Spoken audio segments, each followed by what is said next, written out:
warahmatullahi wabarakatuh. Izin memperkenalkan diri, saya Despita Rasmanisa dengan NPM 2313041056 yang akan menampilkan keterampilan bertanya. Selamat menyaksikan.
Berdoa selesai. Jadi karena hari ini hadir semua, ibu akan memulai dengan presensi terlebih dahulu ya.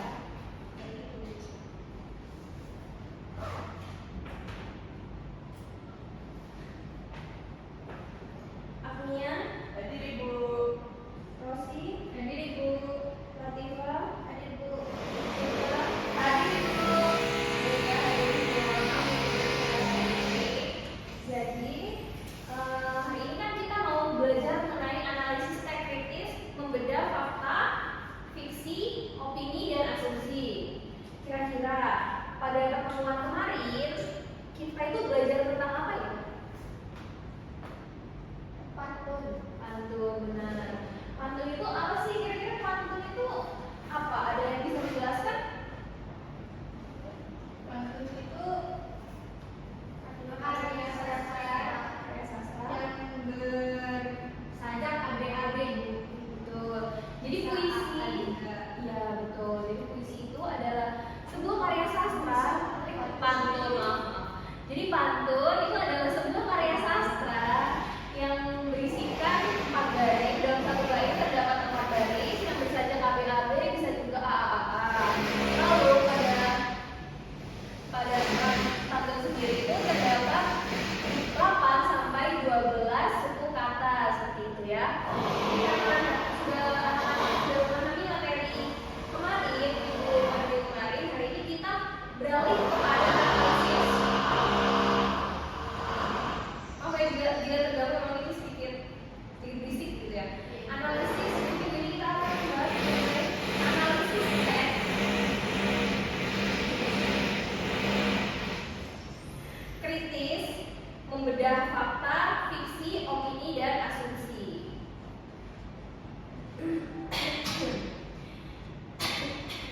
Maaf, ibu agak sedikit batuk kan, mohon dimengerti.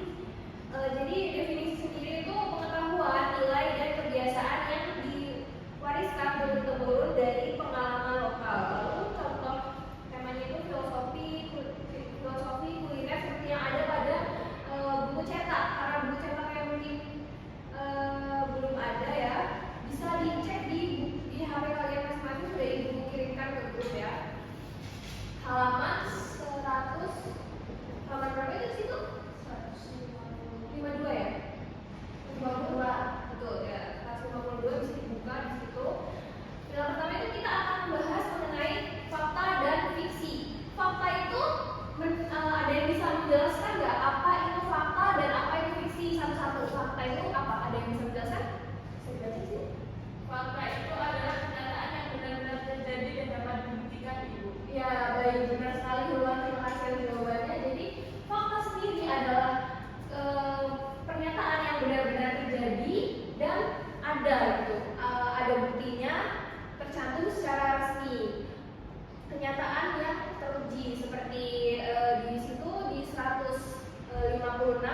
ada mengenai rendang. Rendang itu termasuk ke dalam kuliner, masuk ke dalam kuliner terenak di dunia pada 2017, bisa dicek. Jadi itu merupakan fakta dari rendang itu sendiri ya, karena ada sumbernya. Ya, karena ada sumbernya dan sudah diakui oleh banyak orang. Ya, seperti itu.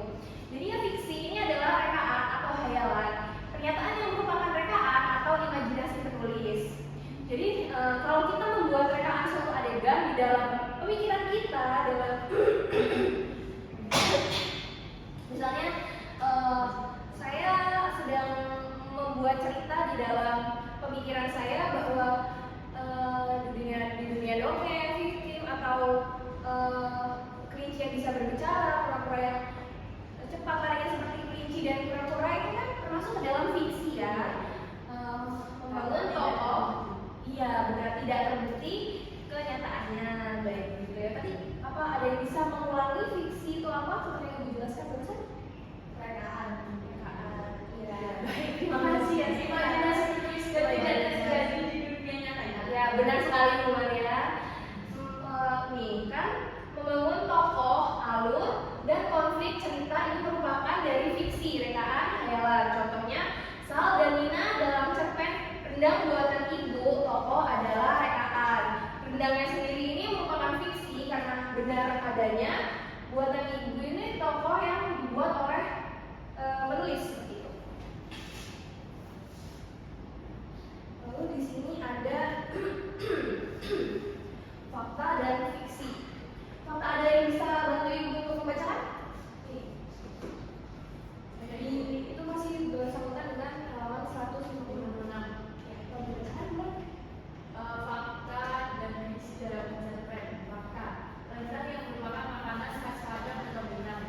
Kemudian makanan khas Padang atau Minang lain yaitu dendeng balado, dendeng batokok, gulai khusus, gulai dikit, gulai cincang, paru, dan gulai kepala ikan. Kemudian ritual memasak rendang di kampung-kampung Minang. Ritual memasak rendang di kampung Minang. Kemudian ada restoran Padang besar dan restoran Padang kecil. Kemudian ada orang Padang pandai berdagang dan kasih sayang itu kepada anaknya dan kekaguman anak kepada ibunya. Yang fiksi saja. Yang fiksi coba yang lain ada yang bisa bantu membacakan? Dari Pak silahkan dibaca. Fiksi dalam cerita tersebut yaitu tokoh-tokoh di dalam cerita hanya hayalan penulis yang tidak benar-benar ada. Juga itu peristiwa di dalam cerita meskipun ada di dunia nyata hanya hayalan dari penulis. Yang ketiga, seorang yang memiliki kebiasaan membersihkan kamar mandi dan mengingat ibunya hanya hayalan yang sang penulis meskipun hal itu sangat mungkin terjadi. Nah, seperti itu ya. Jadi sampai sini apakah sudah paham dengan apa itu fakta dan apa itu fiksi? Paham ya, baik. Lalu kita akan lanjut ke materi berikutnya ya. Analisis teks narasi, bagaimana fiksi memakai fakta.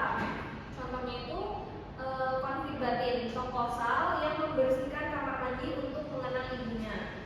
Di sini lalu ada contohnya itu, contoh dari fakta, rutinitas memasak rendang di kampung Minang menjelang hari raya.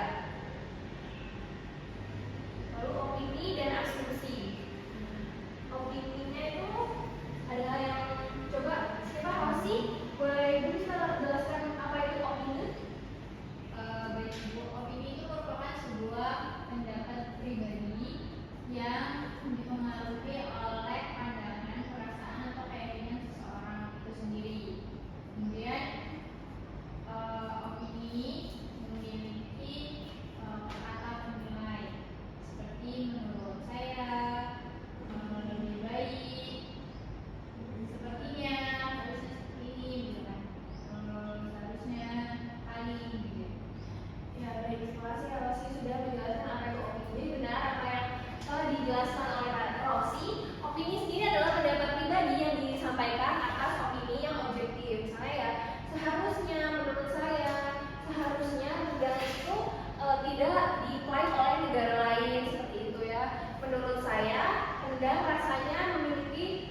dugaan awal atau prasangka. Dugaan ini diterima sebagai dasar berpikir, tapi belum terbukti kebenarannya. Jadi tuh asumsi ini masih dugaan-dugaan awal ya, kayak sering digunakan dalam hipotesa awal.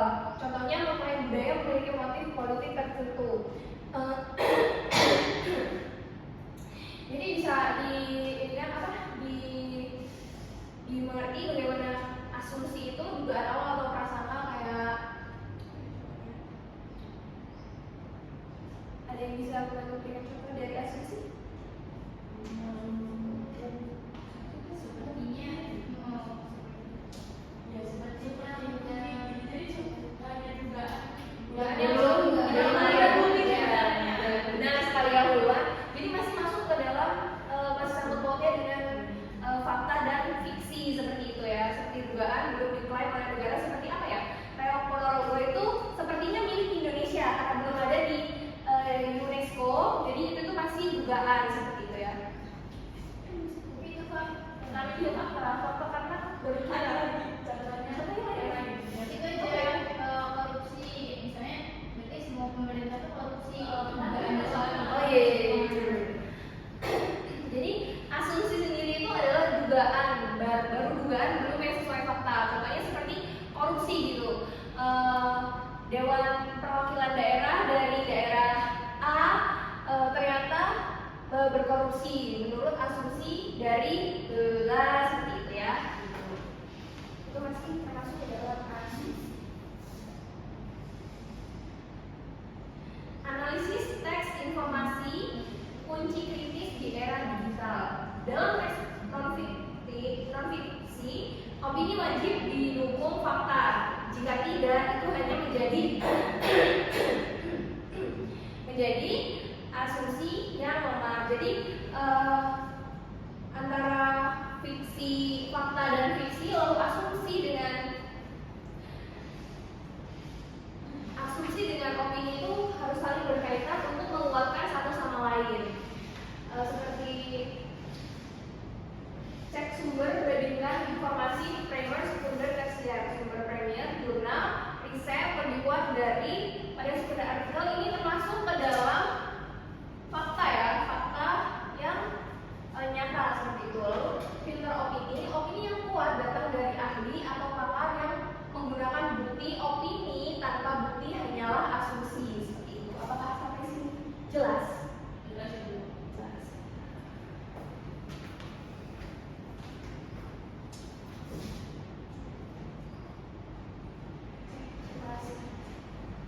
Jadi untuk penugasan pada hari ini, Ibu mau kalian membuat sebuah cerpen yang di dalamnya terdapat asumsi dan fakta. Asumsi, fakta, fiksi, dan opini seperti itu ya. Jadi itu harus berkaitan, harus ada keempat elemen tersebut di dalam cerpen tersebut. Ibu berikan waktu 10 menit kira-kira, cukup tidak? 15 menit. Ya baik. Silakan dikerjakan di kertas lembar saja. Nanti ibu.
Ya, apakah ada kendala ketika membuat cerpen ini? Tapi punya apa? Ada kendalanya? Bagi imajinasinya Bu Agak sulit ya. Sudah lagi udah mau habis sudah ini ya. Pasti apakah ada kendala? saya sulit untuk menggabungkan cerpen dengan parodi. Duluan, apakah ada kendalanya? Saya juga sampai Imajinasi masih biasa. Ya, emang biasanya seperti itu. Bu, Sama. tidak kreatif. Sudah ini ya, sudah berpikir, belum berpikir bisa gitu ya. Kalau bahasa Indonesia itu seperti itu ya, ketika disuruh berpikir anggaran, disuruh ngarang kita berpikir, gitu ya. Ya, nah, itu juga seperti itu ketika rekaman, ya. Iya.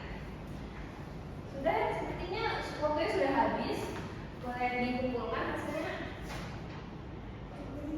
Ayo, sudah kumpulkan. bentar Bu, beri tangan.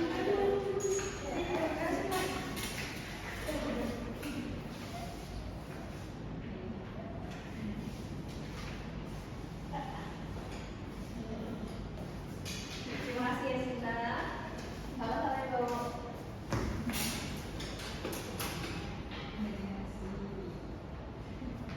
Nah, ketika kan tadi sudah mendapatkan tugas nih untuk membuat cerpen, karena kan mungkin di dalam cerpen tersebut ada fakta dan fiksi.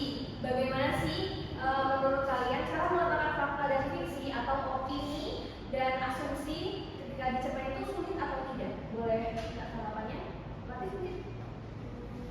Sulit Bu buat saya karena untuk menggabungkan antara fiksi sama fakta itu lumayan sulit karena imajinasinya tuh Harus agak sulit untuk mengembangkan. Kalau Rosi sendiri ini mau dengar bagaimana pendapat Rosi mengenai meletakkan fiksi, fakta, dan asumsi serta opini. Baik Ibu, menurut saya untuk menggabungkan fakta, fiksi dan juga opini dan juga asumsi itu merupakan hal yang sulit untuk dilakukan karena kita harus mengembangkan imajinasi kita dengan data asli atau dengan fakta di dunia nyata. Jadi saya cukup kesulitan untuk menggabungkan kedua elemen tersebut. Ya baik ya, terima kasih Rosi. Coba perhatikan Ibu. Jadi benar emang untuk menggabungkan antara fakta dan fiksi lalu opini dan asumsi itu terlihat sulit ya karena ketika kita membuat sebuah cerita cerpen itu kita harus berpikir lalu bagaimana caranya kita mencari data tersebut agar sesuai dengan fakta. Jadi bisa sambung gitu ya antara fakta dan fiksi itu ya berkesinambungan. Jadi tidak ada kayak sepertinya cerpen ini nggak masuk dalam apa yang dibuat oleh pengarang atau penulis, ini tidak sesuai faktanya, tapi jadi dicarinya itu agak sulit. Lalu mengenai fakta dan opini asumsi dan opini tersebut juga sama seperti fakta dan fiksi, susah untuk meletakkan bagaimana cara yang tepat untuk diletakkan di cerpen yang tadi kalian buat. Baik ya, seperti itu. Jadi apakah Sinta dan Agnia juga sudah bisa? Bagaimana pendapat kalian tentang meletakkan menganalisis teks narasi yang kalian buat tadi?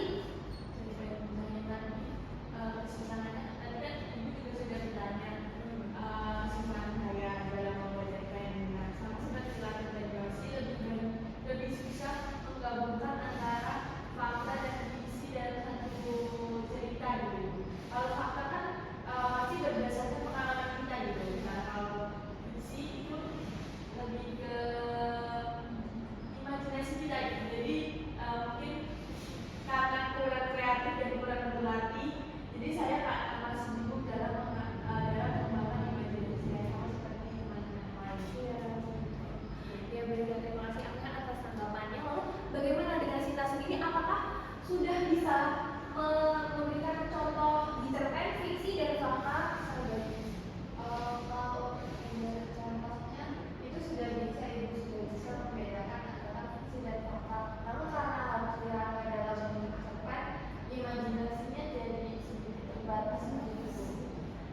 baik ya. Terima kasih anak-anak, baik perhatikan karena semuanya sudah baik dalam membuat cerpen dan menggabungkan antara di dalam cerpen tersebut ada fakta, fiksi, asumsi dan opini tersebut sudah baik. Kita beri aplaus untuk kita semua. Sebenarnya ini akan ibu baca dengan baik dan akan ibu nilai sesuai dengan apa yang kalian kerjakan ya. Ini akan masuk penilaian membantu UTS.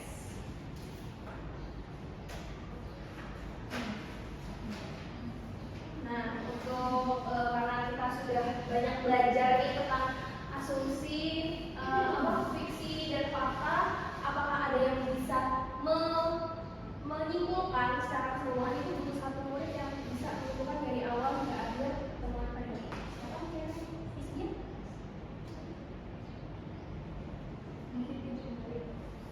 Murid kan ya, baik. Cinta?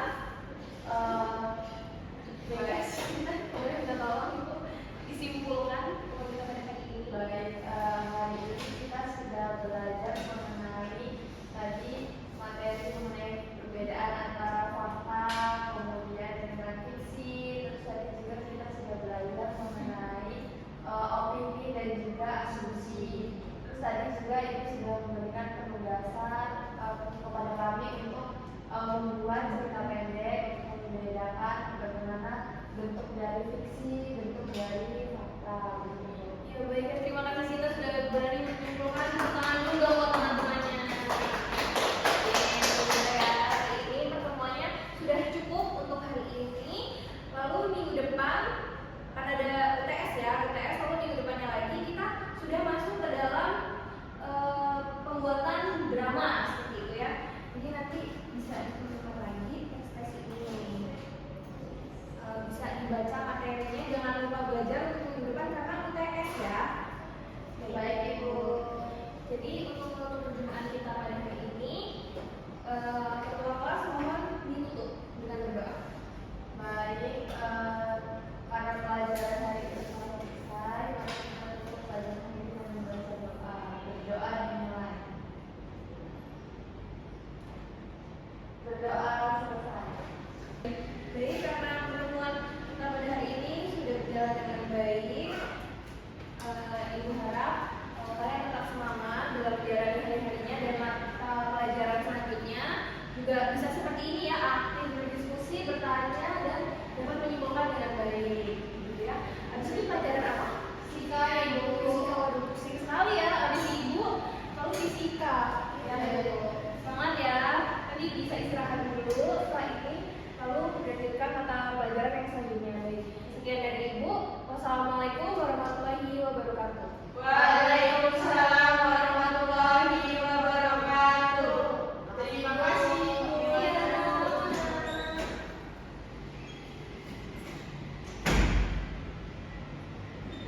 Assalamualaikum warahmatullahi wabarakatuh. Saya Rosi Miarni dengan NPM 2313041072 sebagai observer lisan dari Saudara Desmita Rasmanisa dengan NPM 2313041056. Pada keterampilan bertanya, Saudara Desmita sudah melakukan praktik dengan baik. Yang pertama, untuk komponen penilaian keterampilan dasar mengajar bertanya tingkat dasar, Saudara Desmita sudah dapat memberikan pertanyaan yang jelas dan singkat. Kemudian sudah dapat melakukan pemindahan giliran dengan baik. Saudara Desmita juga sudah memberikan waktu berpikir untuk siswa dan juga melakukan pemusatan perhatian. Namun, Saudara Desmita kurang dalam pemberian acuan, pemberian tuntutan dan juga penyebaran pertanyaan. Kemudian dalam keterampilan bertanya tingkat lanjut, Saudara Desmita sudah mengubah tuntutan tingkat kognisi dalam menjawab pertanyaan. Kemudian pengaturan urutan bertanya belum sepenuhnya, jadi Saudara Desmita hanya fokus pada pertanyaan apa, begitu. Kemudian untuk pertanyaan pelacak, Saudara Desmita sudah cukup baik dalam melakukannya, namun dalam keterampilan meningkatkan interaksi, Saudara Desmita kurang menguasai keterampilan tersebut. Kemudian untuk komponen negatif yang perlu untuk dihindari, Saudara Desmita tidak melakukan pengajuan pertanyaan ganda. Kemudian Saudara Desmita juga tidak menjawab pertanyaan sendiri, namun Saudara Desmita masih mengulang pertanyaan atau mengulangi jawaban dari pembelajar. Kemudian Saudara Desmita masih menunjuk terlebih dahulu sebelum bertanya dan masih mengajukan pertanyaan yang mengajukan jawaban serempak. Cukup, itu hasil observer dari saya. Terima kasih. Wassalamualaikum warahmatullahi wabarakatuh.